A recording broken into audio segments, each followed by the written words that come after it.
Hello again. Hello again. I'm just getting comfortable. Right, I'm back. The heater is on. It's probably blaring out noise. Let's turn it off. That's better. So professional. It's fine. I've got my professional gloves on. It's super cold in here. But that's okay, because we are going to do some writing. That's weird. I'm pointing the wrong way for that. We're going to do some writing.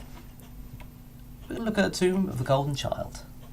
That's not a very nice name. It's not very...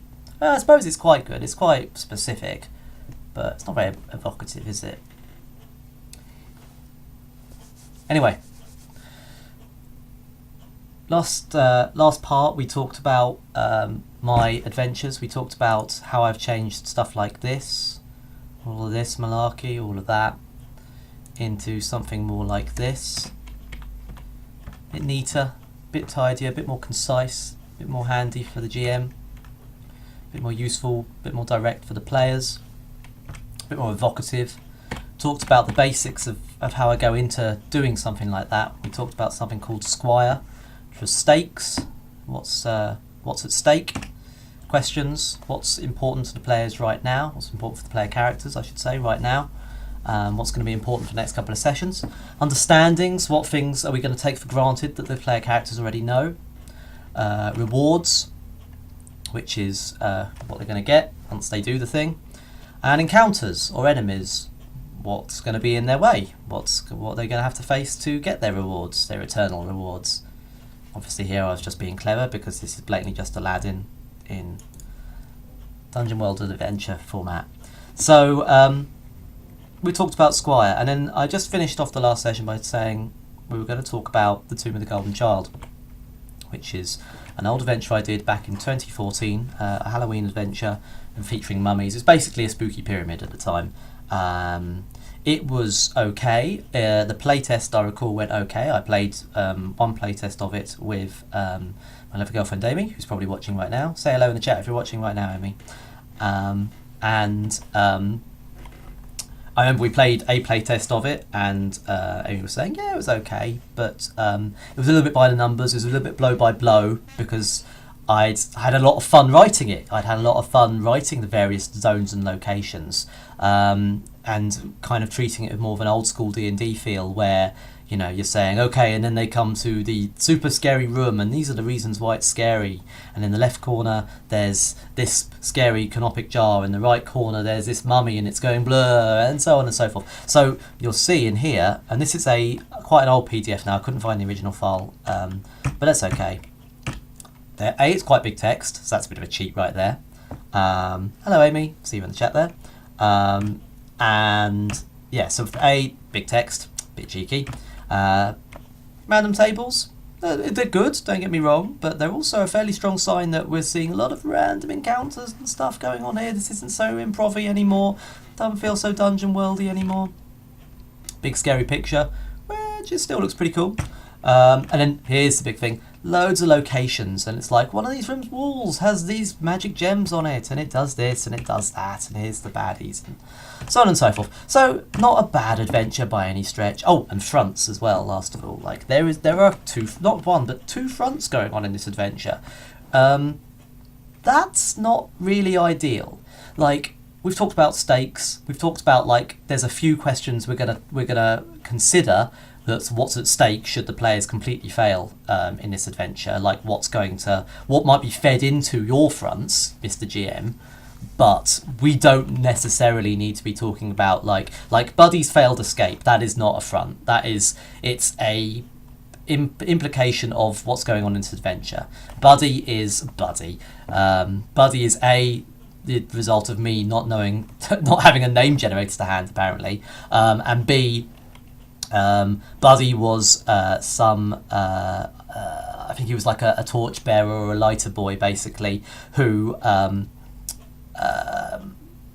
gets caught up. He's in the wrong place at the wrong time. He gets killed by mummies, basically, or possessed by mummies, basically. That's the gist of Buddy's grand escapade. And like, so that's not a front. That's the story of Buddy. And like, if it's called Buddy World, then great. But it's not. It's called Dungeon World, and we're talking about the dungeon in the wider scheme of your campaign, your adventure. So Buddy's not a front. Don't build fronts into your like published adventures, or if you do, make sure they're really wide-reaching and really open-ended so that they can be applied to all sorts of GMing campaigns. Because broadly speaking, remember that anyone who's reading your adventure with a view to applying it to Dungeon World should have or will have got the advice to read the stuff on Dungeon World fronts anyway. They'll have probably read, they'll probably have done a bit of delving of their own and found Marshall Miller's excellent micro fronts. They'll have found all of the fronts on the Dungeon World Tavern, and of course Perilous Wilds. They'll have found all sorts of great stuff, and they'll be pretty fired up to write their own fronts. They won't be so inclined to have you write the entire story arc of their world. So that, which kind of goes into the second one of sure, there might be a malign tomb priest hiding in the pyramids, and sure, he may well spell doom for your people and so on and so forth, but he might not. The players might be like, oh, it's a tomb priest, well, I've killed him pretty resoundingly. Bit daft for him to be the new biggest bad guy ever. So yeah, fronts, don't really need them. And that's 2 whole pages. That's 2 whole pages, this adventure. That's twice as important as the magic items I've listed. And that's the next adventure.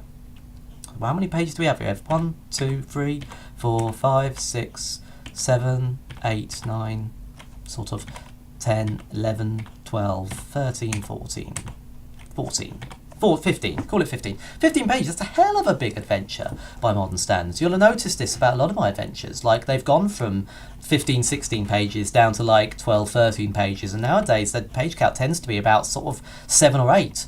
To say nothing of the title page and the thank you my lovely patrons for helping me make this amazing thing page. So yeah, there's loads of stuff there, not a lot of space for it. So this morning and a little bit yesterday, I was looking at this page in particular. I spent about 2 hours overall, I'd say, just trying to focus this down. It took longer than I thought, as these things often do, to really get this kind of nailed down. So I'm just going to shrink this for now, just to down here, just so we can kind of have it to hand. It might be a bit too small, apologies if it is. Move it up a little bit. I'm just going to have that little poking out there. Just poking out back there or something, I guess. There, let's put it here. It's over my stuff, but that's fine. I'll delete it if needs be. Remind me in the chat to delete that at the end, because if I don't, then it'll look silly. Right. Don't need to worry about editing scenes. Right, so this is the main thing here. This is a regular, normal Google Docs. I often use Notepad. I often use Google Docs or Notepad. I try to use Notepad or Google Docs or something like that. Markdown, if anyone's familiar with a more techie version of Notepad, where you can put in basic formatting, but you can't be tempted to fiddle about with fonts and stuff like that. The less fonts and stuff I can fiddle about with, the better, which is why I have a tablet and a Bluetooth keyboard, and can just go to the pub or a bar or a cafe, get my coffee and my free Wi-Fi and just start writing, because the more I can do that, the better. As it happens, I did this at home. I did, like I say, for about a couple of hours, just trying to wrap up the whole thing of this scary pyramid adventure into a couple of pages worth of stuff, which is relevant, which is much more relevant to players. I haven't done a lot of fluff and lore and kind of backgroundy stuff in this, and that's semi-intentional. I'm not going to go into much more detail for that. I might add it to the final product as and when that comes out, but for the purposes of this, we'll talk about fluff another time, because that's a lot harder to just sort of come up with an edit on the fly while I'm talking to you, and also a different story. So let's talk about the Squire thing. Let's talk about the Squire thing. You can see it right here. We've got stakes, we've got questions, understandings, impressions, and we've got a lot of stuff here. Now I've managed to get this down, quote unquote, because it's still 7 pages. You can see you can't see the counter because let's get rid of the PDF because it's just in my way now. 5, 6, 7 pages worth. Well, call it 6 because that doesn't really count, does it? And some of this is just copied and pasted from the old one. It is just an edit from the old one, but just in a slightly reworded format, like those useful items and dangers. Sometimes they're useful, but the formatting of them is slightly different. Let's talk about that a bit now. So, very basic. Like I say, we're not going to talk about a lot of fluff here for now. To be fair, this isn't the most imaginative of adventures. It is very much just Scary Pyramid.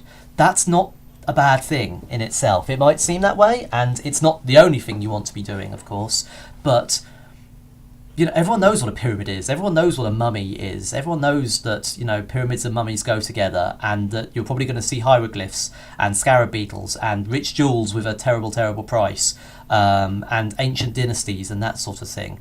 By saying to your players, right, you're in a scary pyramid, what do you do? That's perfectly fine, and actually will get them into the adventure a lot quicker. You can answer the questions of why this scary pyramid is here, what Umberto is in the grand scheme of your world, and the rest of it as you go along.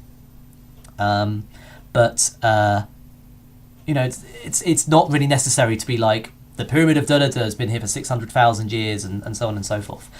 As a writer, and for your readers, the GMs, you don't need to tell them what a pyramid is, or why your special snowflake pyramid is so different from other special snowflake pyramids, especially if it really isn't.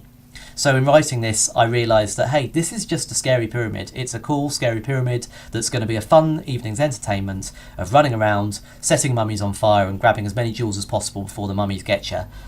Let's talk about that. Let's see what's important with that. So I took some of the elements from the previous one of the setup. I got rid of Buddy, because, oh god, and I merged Buddy with this other idea that I had running around, that Buddy was like a pawn. He was sent out by this con artist called Malcriff, which is the name I just came up with. I remember it's called Malcriff Feasance, so it's just a fancy way of saying malfeasance. Ha ha ha ha, how clever of me. So Mr. Malfeasance here sent out Buddy to bring him back riches, and Buddy hasn't been heard from, so Mal's now hired the players to go out and keep him guard in this temple. Overkill, probably. It's probably like, that's nothing that your players can. This is where it gets confusing, because I'm talking about you, the writer, and then I'm talking about you, sometimes the GM, but I'm also talking about your readers, as if I'm presenting this to other publishers. I'm sure it'll make sense. But in the context of this, if you're a GM, it's not hard to come up with a reason to put your players there, especially if it's just big scary pyramid. Again, like, you've seen The Mummy, right? People go rob tombs all the time. Are your guys tomb robbers or what? In fact, let's talk about that. Let's add that in. So stakes I'll come back to in a moment, but questions, i.e. things that need to be answered immediately. One of those questions tends to be like, why are you here right now? And a big reason of why this party is going to be here right now is going to be, so are you guys tomb robbers? Or what? Why? So let's give them, let's kind of swing the question in a way that's going to not give the players too many previous ideas. You don't want to be like, so are you guys tomb robbers? Because then they're going to be like, yeah, we're tomb robbers, fine. Okay, we're tomb robbers. There's that weird thing in GMing sometimes where if you say, are you guys tomb robbers? They're going to treat that as a yes or no question, not a no, actually why question. Which isn't bad, because they just want to sit down and play. But you also don't want to discourage them from thinking about what all the sorts of cool things they might be. So let's look at this question in a bit more detail. So, why are you guys here? And then in brackets, tomb robbers.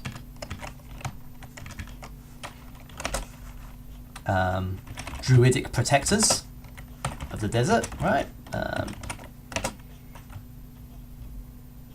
Members of an errant priest. I mean, I'm just pulling this off the top of my head right now. This isn't coming off the old content. This isn't coming from anything in here. It's just things that might come to mind. Because the thing is, I don't have to worry too much about these sorts of examples. These are the pitfalls I see and have indeed fallen into, right? Fallen into time and time again, all of this malarkey. All of that malarkey is me falling into the pitfall of, right, I better give the GM some examples that they can say at the table. They don't need loads of examples. They don't need you to think too much about that. I came up with this in 2 seconds, just then, 30 seconds. I'm sure that the GMs reading this can too. Or something else, or the player. If they don't, the players will. So why are you guys here? Tomb robbers, druidic protectors, members of the priesthood. That's fine. That's plenty of stuff there. So that's why they might be there. How do they know this guy Malcreef? Now, so going back to the introduction, I'm going really back and forth on this. The basic introduction. You came here in search of Malcreef. He's a con artist from Umberto. Against your advice, he came to plunder this pyramid's riches, and none have seen him since. In a way, that's enough, isn't it? Right? And you are now in the middle of the dungeon. Like, this will need tidying up, probably off camera. You are stuck in the middle of the dungeon. You need to set the scene for the players, and as Dungeon World itself frequently recommends, you should start really in medias res. I'm terrible at this when I actually GM, I must admit. So often I'll be like, oh, you guys are trapped in the middle of the pyramid, and here comes a rolling rock trap, it's running towards you. But let's talk about your backstory. And then suddenly, before I know it, like an hour of a 2-hour session's gone by, and we've spent ages talking about why this barbarian in the party is so special. And I have to be like, right, so what, we're talking about rolling rocks again, what? And it all gets a bit unstuck. So, yeah, you've got to be a bit careful about that. ... But the gist of what the GM's going to say to the players is going to be like, this is broadly why you're here. You told a guy, don't go to the dungeon. What do you know? He went to the dungeon, the pyramid. You've gone to find him. Why? We'll answer that in a second, or in a minute, whatever. But right now you're in trouble. Here's why. What do you do? And that's the ideal of starting off a Dungeon World game. Not... as written here, oh god, makes me cringe to look at it again now, but let's get a good close look at this, of like how not to really do it. That's good, isn't it? That's alright. Whoops. Wrong button. It's like, if this adventure's a one-shot or a campaign, tell the players they've been hired as bodyguards, da da da da da. If it is part of a campaign, tell the party whatever special item is, da da da da da. Getting there, it's 4 days perilous journey. Like, never mind the perilous journey. For God's sake, don't mind about the perilous journey. This is a mistake I made in the first version of Shadows of Umberto, where you start outside and then you're accosted by some guy outside and he's like, please help my village. That's kind of a problem, because the adventure's supposed to be about the capital city of Umberto, this cool place in the middle of a mountain. You want them there. You don't want them on the village on the outskirts necessarily. That was not ideal. And this kind of falls into that same pitfall. So I don't want GMs reading this to set the players 4 days away, perilous journey wise. I want them to be set right here, stuck in the middle of the pyramid. And that's what these stakes and questions and understandings will revolve around. Okay, how will the party escape?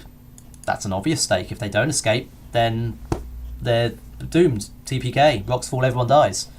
Will an ancient evil escape with them? That's relevant to their campaign. It's relevant to the current story, of course, but in a way it won't be, because it'll be something where it'd be like, okay, did we learn something new and important about the world? Yeah, we accidentally unleashed an ancient evil. Whoops. Ha ha ha ha ha. Cool, mark experience. That's something that's going to have long-winded implications, and something the GM's going to have to go away and think about. Like, okay, how's this ancient evil going to wreck some shit now? What will we learn of Umberto's ancient dynasties? So something that I talk about in Shadows of Umberto is that there's, as I talked about in the last part, is that as part of the storyline I've written, there's this young infant king, or young caliph, who's like 13 years old. We don't know much about him in the context of Shadows of Umberto. This adventure is kind of a companion piece to that, to be like, okay, well here's his like great grandfather, and here's what he did. So what will we learn about that? Will it be new and important, to use the end of session moves from Dungeon World as an example? So those are kind of the long-term things of like all of this PDF malarkey. Questions. So why are you guys here? We talked about that already. How do you know this guy Malcreef? Like, is he a guy you like? Is he a guy you don't like? How long have they been missing? Is that and like, I'm sure sub-questions will come out of that. Like, you'll say like, how did the party know Malcreef the con artist? And someone will be like, oh yeah, that asshole. Well, I don't like him because da da da da, which sort of answers the implicit second question of like, do you like him or not? Here's something to keep them in, is another benefit of going in medias res, like, that should actually read what treasures have you looted already, because these questions face the players as opposed to facing the GM. That's something I should come back to, I think, about about how these questions are phrased and faced. I'm not so good at that yet, so I will do a bit of practice of that and maybe come back in a future video. But yes, this is something to the players. What treasures have you got already? So this is one of those fun adventures where you kind of start at the end and have to work your way back out again.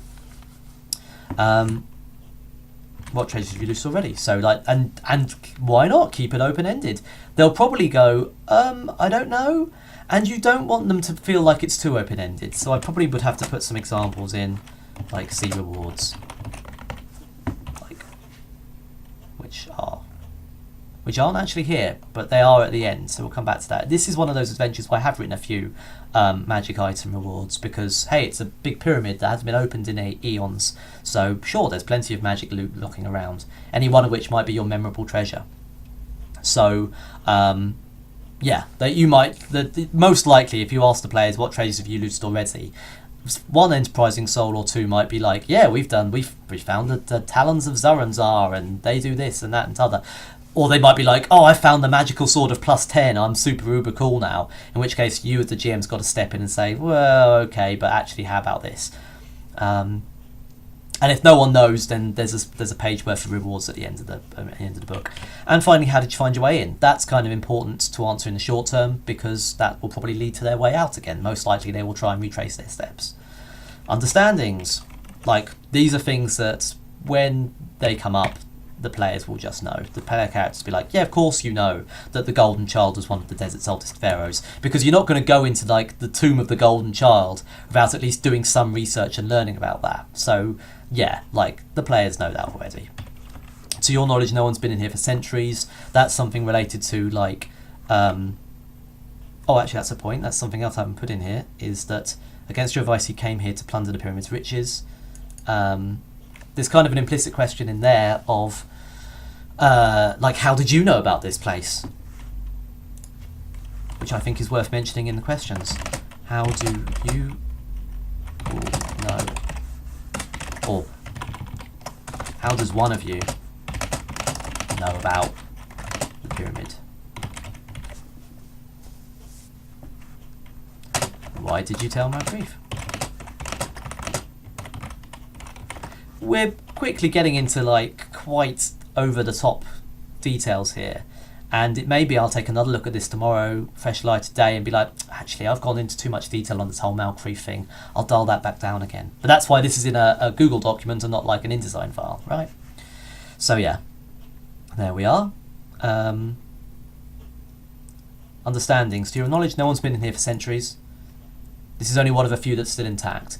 So these understandings are things which, if you're just glancing, if you need an adventure on the quick and you don't want to edit anything and you're feeling really unimaginative, you know, maybe you got a cold that day, maybe you, the GM, and reading this book have got a cold that day, and you want to do a pyramid, but you don't want to think of anything in particular. So you can just read this and just, you know, say it out rote if you want. Honestly, I wouldn't expect many, if any, GMs to do that. I'd expect GMs to be asking their players and the players to be coming up with ideas, or for them to, having read this, to have their brains kick into gear a bit and start thinking about how they can put their spin on the tomb of the Golden Child. So, you know, saying things like the pyramid's one of a few that's still intact, well, I think I can probably take that off, because that isn't something that's necessarily relevant to everyone's campaign. Impressions. This is something which we see a lot of in Dungeon World games, and with good reason. This isn't so much about, like, you come to X room, and X room has this in the northern corner, and this in the southern corner, and this and that and t'other. These are things you just throw in. Sight, sound, smells, that you throw in every now and again, to just remind the players of where they are, that they are in a big super scary pyramid that's full of cursed jewels, rather than the Goblin's Lair, or the slums of Noziad, or whatever. Little things you talk about. I was rewatching, I've been watching Adam, if you haven't seen it before, Adam Cobal's, or I should say Imi JP's series, Swan Song. I think it's Imi JP's specific series that Adam GMs.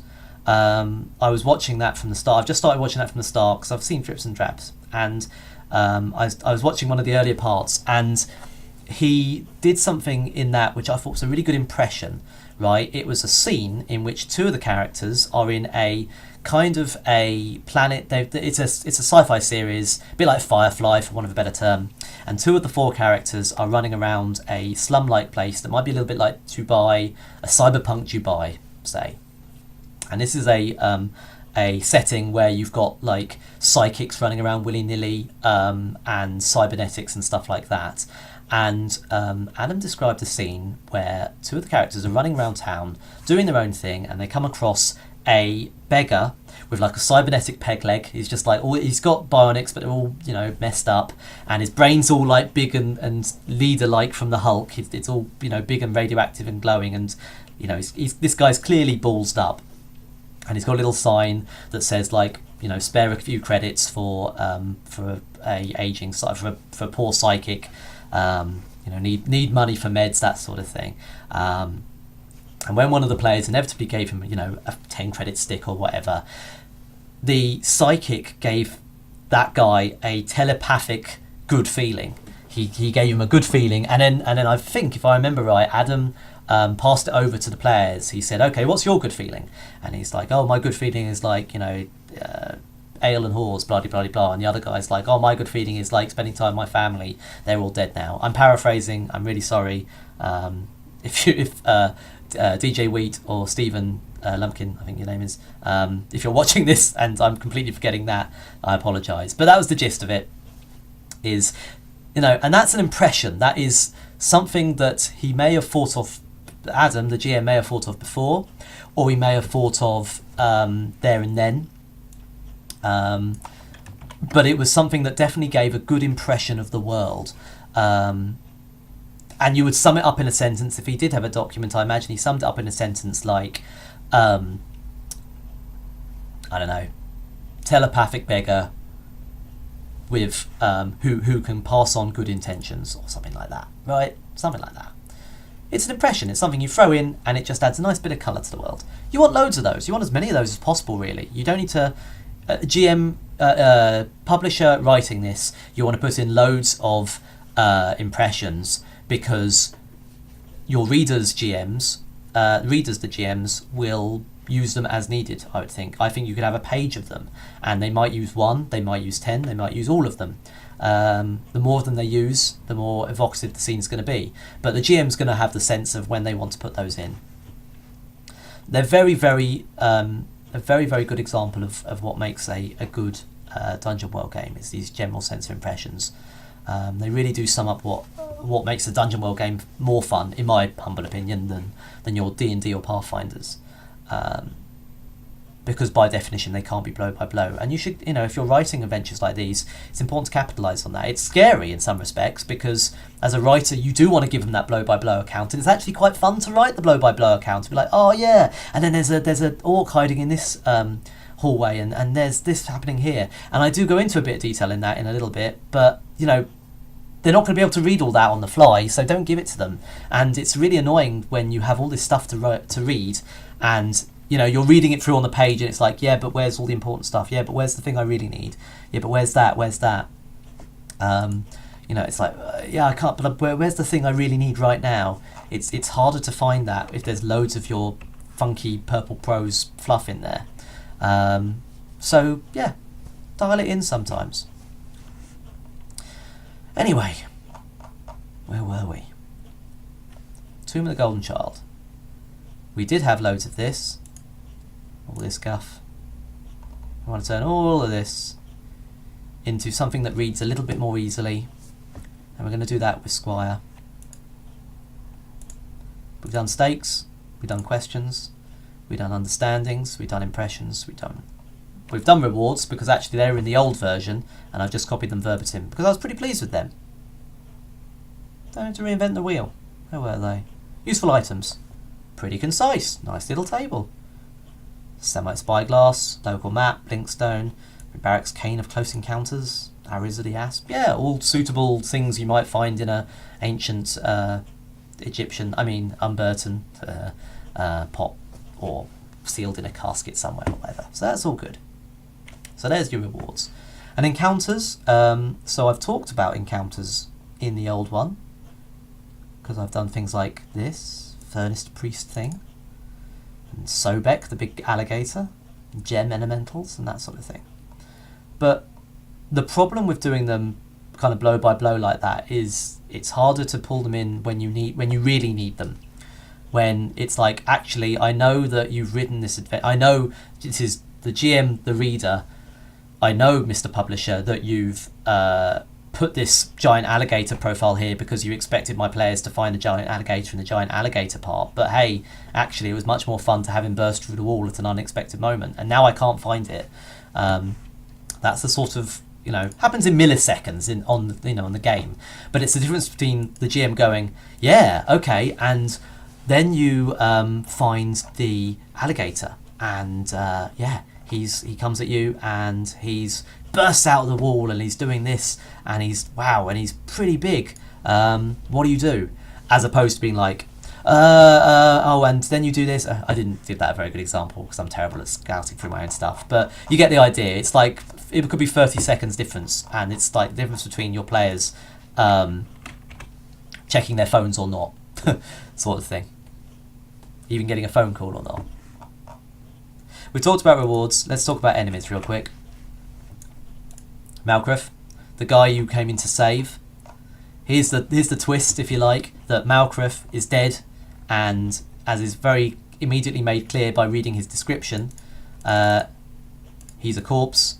He's been wrapped up. Someone's wrapped him up in ancient runic bandages. His eyes are blazing with ethereal light. His dead soul rapidly cools. I couldn't resist. There's a bit of fluff in there. Replaced by... That's not a very good name, is it? Kagemni. It's alright. Kagemni. First advisor to Umberto's ancient king. So, what's really going on is Malkref's got in here, but he's long dead. He came in, he tried to rob a tomb. Buddy's gone. Malkref's taken his place. And he tried to rob this tomb. He failed miserably. And basically an evil tomb priest, read the mummy, has taken over his body and is now wandering around, and he's kind of wrapped him up in these weird rags to kind of bind his wounds or whatever. It's all gone Pete Tong. And here's one of our main bad guys running around. So he's like the main, like, will cause problems bad guy. Like, even though this place is called the Tomb of the Golden Child, one theme that I've had running through both this and how it was before was that the Golden Child himself is pretty much just a corpse. He's kind of ghostly. He will say, like, spout some weird stuff like dark secrets. He'll control like these weird temple guards, like, big skeletal dudes with like jackal faces and giant halberds in blue and gold. They'll be running around, and then they're there if the GM needs them. But actually, the big deal here is this long dead tomb priest who's possessing the living and trying to get out of the pyramid. Instinct. That's where the instinct comes in. These are rewritten, so the original PDF didn't go into enough detail about a lot of these. So in some cases, no detail, as you can see. Like the priest, he's here, but like right at the back, and like the armored guardians and skeletons are here, but like there's not enough detail there really. Like it's all wrapped up in the wrong sort of sections. So here it's just, okay, right, you want to know about this mummy guy? Here he is, Malkref. Now a mummy. Right. Here's his instincts, exactly as you expect if you read the Dungeon World rulebook. Here's his moves. Here's his stats right at the top. Here's his more details. Same for the Golden Child. Same for the Golden Child's guards. Same for the Gem Wraiths, which are mentioned in the last one, but here they're more of a general threat, as summed up by the fact that these are a horde. And their general instincts to claim a better vessel. They're described as lesser members of the old priesthood. Here's the giant crocodile. He's here if you need him. Oh, Sobek, what do you like? Yeah, and there's the rewards. I'll give the rewards a slightly bigger picture. A slightly bigger title there. So, not quite Squire, more Squire. Done that the wrong way round, but it makes more sense in the reading, doesn't it, to have the encounters first and to have the rewards at the end. After all, you do the encounters first and then you get the rewards, right? So that's what they are. So, and that's only 4 pages. That's 4 pages on a Google document, which is never, like, I can still, when I take it into InDesign, I can go to column, or I can play around with the setting, I can have pull quotes and stuff like that, and I can get rid of, like, things like little orphans like this, and I can usually get that down to 2 pages, maybe 3, quite happily. It's usually stakes, questions, understandings, impressions on one side, rewards and encounters on the other, or something like that. So that's pretty straightforward then. That's something that the player can look at a glance. There's only 3 pages there, so we've gone from like 12 pages, or whatever it was like 16 pages, did we count? 15 pages we counted of that, that's right. 15 pages worth of stuff. We've got that down to like 3. Is that any worse? Not really. And by the time you've added in, like, for the sake of a publisher's point of view, if you're listening to this and thinking, yeah, but I want to have something with a bit of meat, a bit of substance to it. Like, I don't want to just release a 3-page thing and be like, what? That's going to be £3. That's going to be like £1 a page or $3, whatever.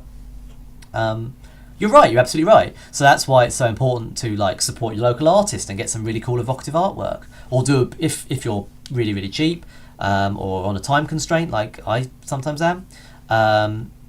Work with what you can find. Work with public domain images. Learn a bit of InDesign, like I've done here. You've got what is going on in the background here. We've got a border to highlight this is a backstory page. We've got a little bit of kind of sans. This was a photo I found on the Flickr public domain library, which I've talked about umpteen times before. I put it into Photoshop, removed all the colour, turned it to just the bare levels. Then I took into Illustrator and traced it, which is relatively straightforward. Maybe I'll go about that another day and show you how I did that. And then having traced it, I can throw the whole shebang into InDesign and just have it greyed out in the background, just adds a bit of colour. So you can do little things like that. Have a cool background. This is just a cool refracted background I got from somewhere. Cool pyramid I found. A little hut. You want to add loads of these things in if you can.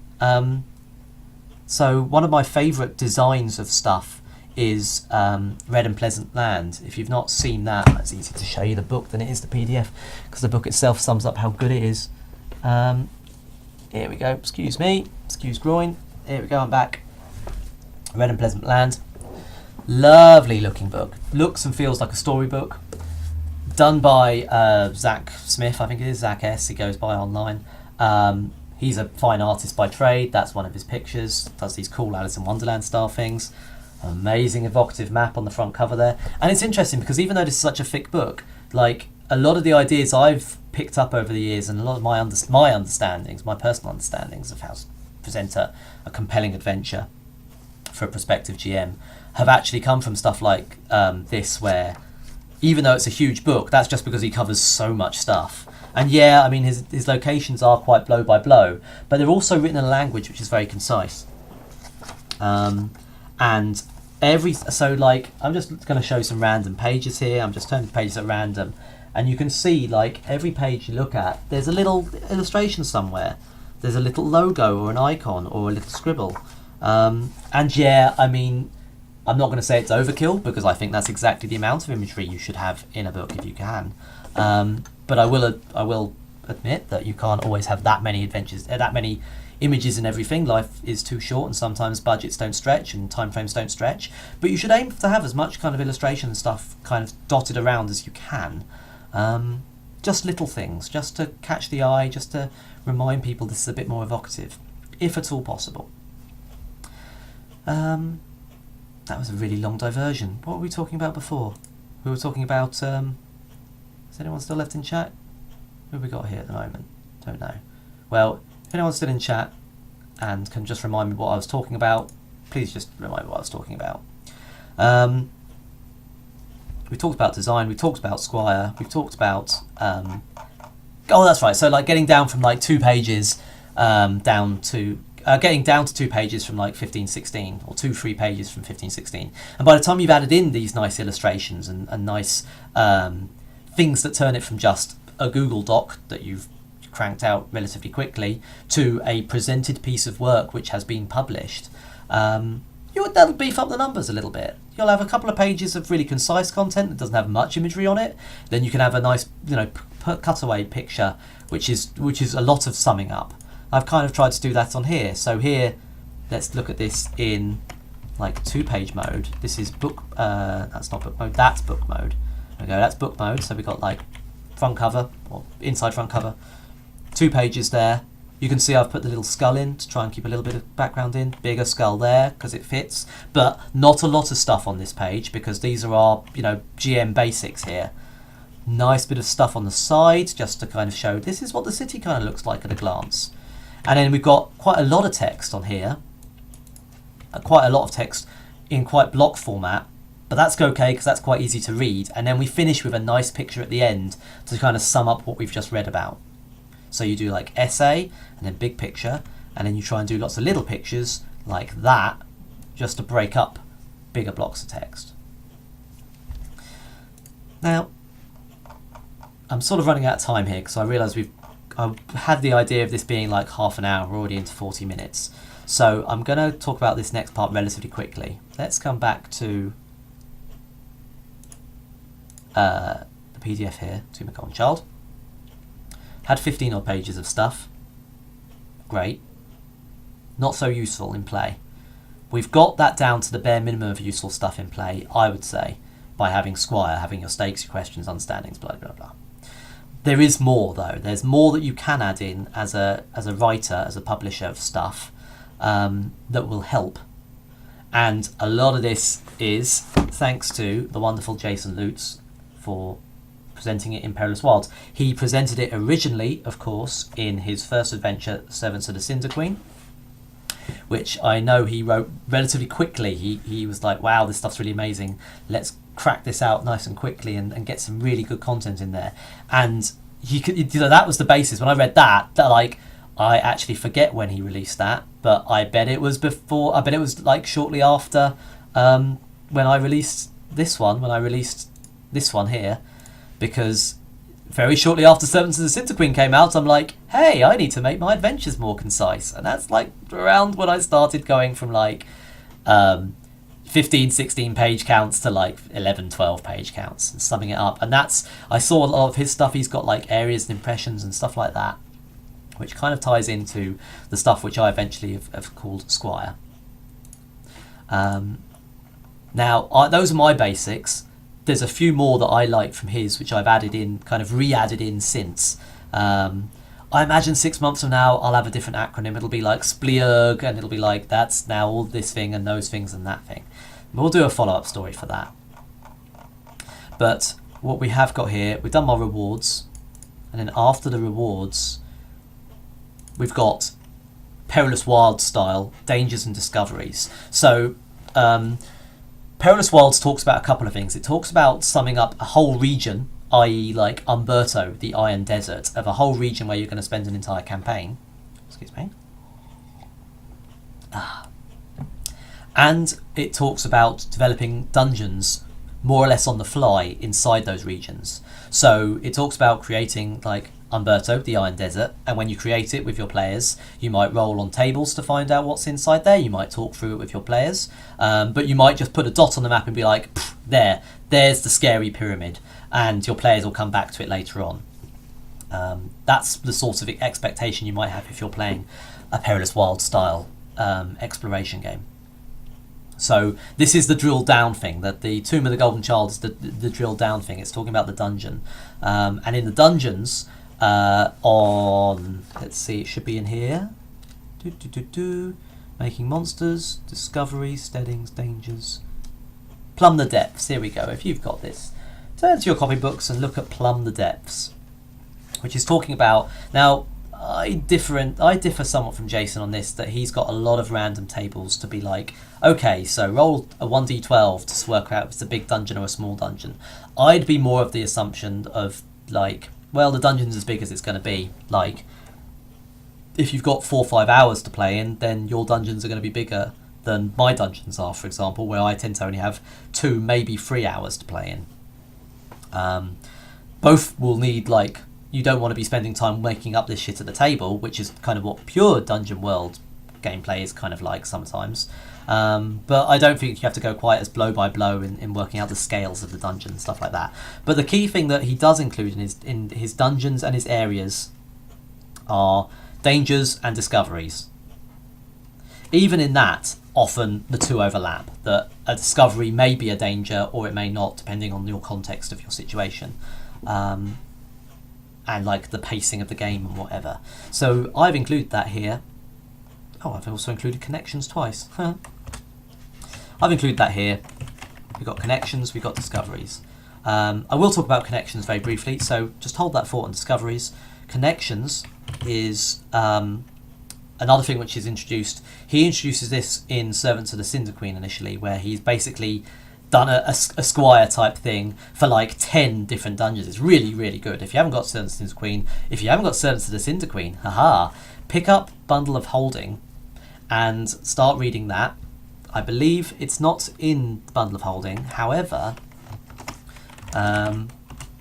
if you do pick up, it's not, is it? He's got Perilous Almanacs, and which is another thing related to this, and Perilous Wilds. So Perilous Almanacs is a great example. That's even more like example dungeons by him and others of like how you would do these dungeons. So pick up the dungeon of holding, pick up the latest Bundle of Holding, haha, and have a good look through all of that stuff, and you'll see what I mean about like laying out like the bare bones for situation. Connections would be another one of these bare bones, which isn't really covered by any of my Squire stuff. Isn't necessarily super important, but in this context I figured, hey, I might add it in. You may well add it in as a map instead of just like, here's a picture of a pyramid, and that way goes to Umberto City. But since I'm just fleshing out the basic document here, I've written it here. So connections is literally what you'd expect. It's like, go east for 4 days and you'll find a city. Go north for 4 days and you'll find this. You might not need it at the table, but it's sometimes useful to include. If you've got like multiple dungeons together, it's definitely useful. And in Shadows of Umberto, I've got like, here's the market square, and if you go up 16 levels through this mountain city, you'll get to the Royal Palace, and if you go down by rickety elevator, you'll get to the desert floor. It's that sort of direct connection thing. Anyway, back to dangers and discoveries, which I've mostly wrapped together under just discoveries here. Whack a link up if I can. I can certainly whack a link up. So yeah, we can whack a link to Bundle of Holding. So if you are looking to go to that, we can go to Bundle of Holding is here. This is the Bundle of Holding. It is at, if you're in chat at the moment, I'll just post the link there for you. If you're not, I'll try and remember to post this in the YouTube link. But it is bundleofholding.com. It's just that really, bundleofholding.com. And if you go in the next 11 days, you'll see the Dungeon World one. Dungeon World, it's called Dungeon World Plus 2. It's the second Dungeon World one they've done. And there's me, the green scar. And if you pay extra, only $17, I believe it is. What are we up to now? The average is currently $17.57. I think that's actually gone down. It's really good. So we sold over 1,000.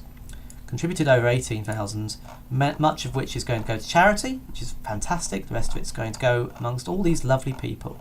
And we've got some lovely stuff in here. We've got Dungeon World, obviously.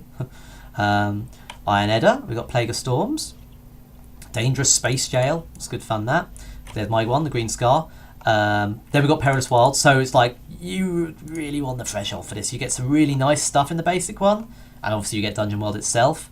But like for the money you're paying for the threshold price, it's very handy. Perilous Wilds, I keep going on about that, so if you haven't got that by now, I can't say anything more. Last Day's Vangelkite, a lovely one by Brendan Conway, who did a really good session of Planar Codex some time ago, as I recall. Again, that's a really fun setting. I don't need to go into grand detail about the details of why it's fun. I'm saying what I like. But I remember picking up the Kickstarter for that and I really liked it. Grimworld's been around for ages, as Inverse World. Both of these are kind of a good way of... They're very early ones, so they do go into a lot of detail which you don't necessarily need at the table. They also include a lot of extra character classes, which I personally don't like. I don't really like my players coming to me saying, I want to be the special snowflake class, because then I've got to be like, okay, fine, I've got to go research this class a little bit, I've got to go find out what the class is all about, I've got to try and shoehorn that in with the other like classes, which don't necessarily go together. Like, if someone wants to be the captain in Inverse World, that means they start with like an airship, and that might not fit with someone who's playing a barbarian and just wants to kind of roll Conan. Those are the things I don't like about those two, but I do like the design, especially of Grimworld. Lovely design on Grimworld. Lots of evocative imagery. There's some great stories in both of them. There's some great artwork. There's some really great content. And in a way, if you are looking to either play, GM, or write adventures of Dungeon World, these two are kind of your required reading because they go into so much stuff. I honestly haven't read Wizardspawn Insanities yet, but Johnstone's stuff has been going around for almost as long as I have. If I am the quote-unquote new wave of Dungeon World content, as I was oddly referred to the other day, then I would call Johnstone the old guard. And again, his stuff is just required reading. It's great stuff, lovely evocative imagery, all good stuff around. And Perilous Almanacs and Shadows of Umberto, there it is again, great stuff from Jason, great collection of adventures there. Playing Art Codex, well, suffice to say, just get it, because it's free. If you really don't feel like supporting charities, just get Plain Art Codex, because wow, I can't even start talking about that. It's really worth. We'll talk about that another time, and how much I love Plain Art Codex stuff. Anyway, let's go back to this. So the discoveries is something that you see quite a lot of. This is kind of like, this is replacing in the PDF these various rooms and stuff, and locations, as I originally called it. And at first glance, sure, they look pretty similar. In some respects they are, but the locations as written kind of imply a certain route. They're saying like, okay, go start at the Canopic Chamber and go to this room, go to the Blast Furnace, and then from the Blast Furnace go to the Throne Room, and then from the Throne Room you could go to the Blessed Slaves Room, or you could go to the Treasure Room. It's like, that's not how Dungeon World should work. These should be things you can just be like, okay, we're going to start rolling and start see where you end up, and you can almost just be like at random, be like, okay, I need to throw in some ancient trap, so here's an idea of what the ancient trap is going to be in this pyramid. A few questions, these are aimed at the GM, and a general idea of what's going on there. So I've rewritten those. In most cases I've rewritten them to be a lot more concise. In where they're not more concise, I've tried to rope in a custom move, so that while you're here, this is the thing that might happen. I couldn't resist throwing in a few extra bits here of like a bloodstained asp hibernates under one of the slabs. So you're in this canopic chamber, you're in this like old burial chamber, whatever, and there's a scary snake underneath. I don't really need to add this. Like, I'll probably keep it in because it won't do much harm. Like, it's the only time I really do this, but yeah, it's not really necessary, because like, why do you need me, the writer, to tell you, the reader and potential GM, like what the stats for a poisonous snake are going to be? Like, if you want to throw a poisonous snake in, throw in a poisonous snake. So, what I'm really trying to say there is that if you've got a list of dungeon moves, as if you've got the Dungeon World rulebook next to you, you do, the dungeon moves are there so that when you roll a miss, or when the players muck about or make too much noise or whatever, you can just do a dungeon move. And what I'm trying to say with all of this highlighted stuff here is basically, like, in this particular room, your dungeon move of choice is going to be a poisonous snake bites them. Like, but by the time I've written that, I may as well have just written up the stats. So that's what I've put there. And yeah, so we've got quite a lot of discoveries here, quite a lot of things they can find here. These discoveries are a bit more evocative, a bit more concise, and a bit more useful, I would think, compared to what was there before. They read a bit more. Not clearly, but they flow better. That's the term I'm looking for. They flow better. This as a document flows a little better, I would think, than it does before, which of course is very vital so that your readers can just scan through and find the bit they need. When they need the vivarium containing a giant crocodile, they can scan for the word the vivarium and find it again really easily. And they know that if they go to the enemies section earlier in the book, they're going to find the stats for the giant crocodile. So they can be skipping through the PDF, they can be looking around. They don't even have to rely on Control F, you know, because anyone who's been GMing will know that, like, when you need the thing, when you need the stat line, you need that effing stat line, you know? Like, you don't want to be leaping through pages constantly. And finally, it is finally, isn't it? Yeah. And finally, we've got these dangers. I actually put these in the original one, and I really liked them. It was around this time I started reading a lot of Lamentations of the Flame Princess content, which is probably what's kind of tempted me into writing more content for this section, going a bit more blow by blow in the first place. But the Lamentation stuff, yeah, it's a bit over the top. But hey, you've got things like Red and Pleasant Land, and there's some really evocative stuff in there. And the idea of having a list of dangers which are really dangerous to the party, well, I don't know about you guys, but I sometimes forget about that. I sometimes realise, whoops, I haven't put enough dangerous stuff in here, and these guys are going to get away scot-free. And that's slightly annoying, because as much as we're here to tell a story together and, you know, learn incredible and important things about the world together, I'm also kind of here to cause problems for you. And if you're never in danger, I can't do that. So these dangers are a little bit harsher than my previous ones, and that's why I wanted to keep them in. I'm pretty fond of them. And that is pretty much it for the Golden Tomb. I've actually renamed it in here. You can't quite see it, but it's... Oh, no, that's the wrong thing. Oh, God. Firefox window. Go! Nebuchadnezzar, the Golden Necropolis. So I've given it a fresh name here, which is a bit more evocative and a bit more Umberto-y. Which I might keep, I might not. I don't know. Yeah. I like this. I like the way this is written now. Like I say, I like the way it flows compared to how it did before. I'm going to fit this in amongst probably, I think there's another... Well, I actually ended up including a couple of these in the remake of Shadows of Umberto. So I'd say there's probably another 9 or 10 adventures that I want to just wrap up and present as one volume in print and PDF. And this is one of them.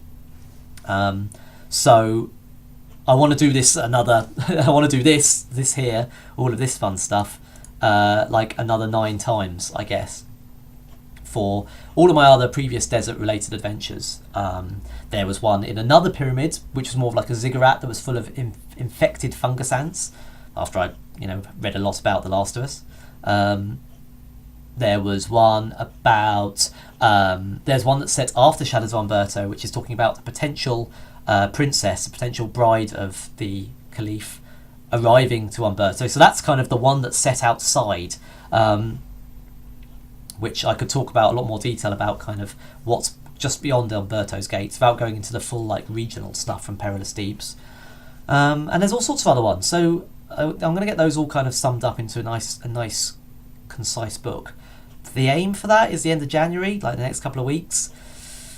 Ooh, it's going to be tricky. I should have the raw text kind of modified and done up. Will I have the design done? I don't know.